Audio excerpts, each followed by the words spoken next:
Johor. Baik saudara, kita ke lintas langsung yang seterusnya.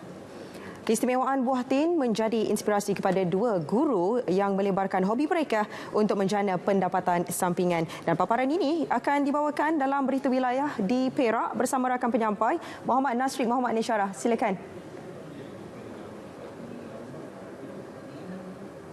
Susulan keputusan penangguhan kemasukan pelajar ke institusi pengajian tinggi IPT, Politeknik Engku Omar PUO membenarkan 77 pelajarnya yang masih berada di asrama menggunakan fasiliti kampus untuk mengikuti kelas dalam talian. Menurut pengarahnya Muhammad Fisul Harun, mereka merupakan sebahagian pelajar yang tidak pulang ke kampung semasa cuti pertengahan semester bermula dari 26 September hingga 4 Oktober. Proses pengajaran dan pembelajaran akan dijalankan secara dalam talian mengikut jadual semasa walaupun tidak kembali ke kampus. Untuk khusus ijazah, sepatutnya dia akan daftar pada 19 Oktober. Kita akan maklumkan kepada mereka sekiranya berlaku lagi arahan yang penangguhan ini dilanjutkan lagi. Sekiranya tidak ada berlaku penangguhan, kita akan tetapkan 19 bulan. Tapi saya rasa dalam keadaan sekarang ni kita masih lagi menunggu arahan daripada KPT. Beliau memberi jaminan kebajikan pelajar di asrama akan terus dipantau dan diberi bantuan dari semasa ke semasa.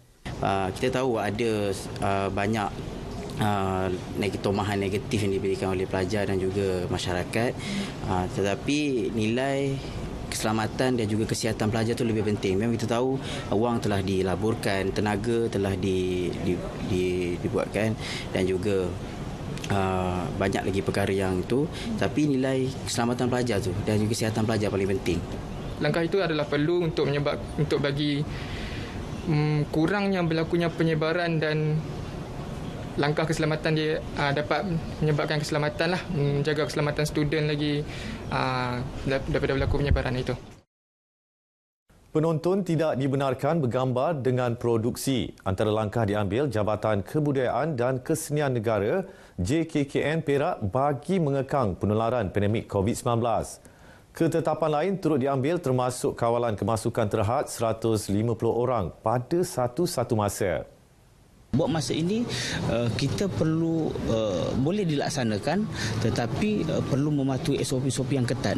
Namun sekiranya berlaku PKP dan arahan memang keluar untuk kita tangguhkan, kita batalkan, kita akan tangguhkan dan batalkan. Kita tidak mahu ambil risiko kerana itu yang terbaiklah pada kami. Beliau menyatakannya selepas menyaksikan pementasan teater musikal Usup Yeye di Auditorium JKKN di Ipoh. Pementasan ini merupakan yang pertama selepas kerajaan membenarkan teater beroperasi semula.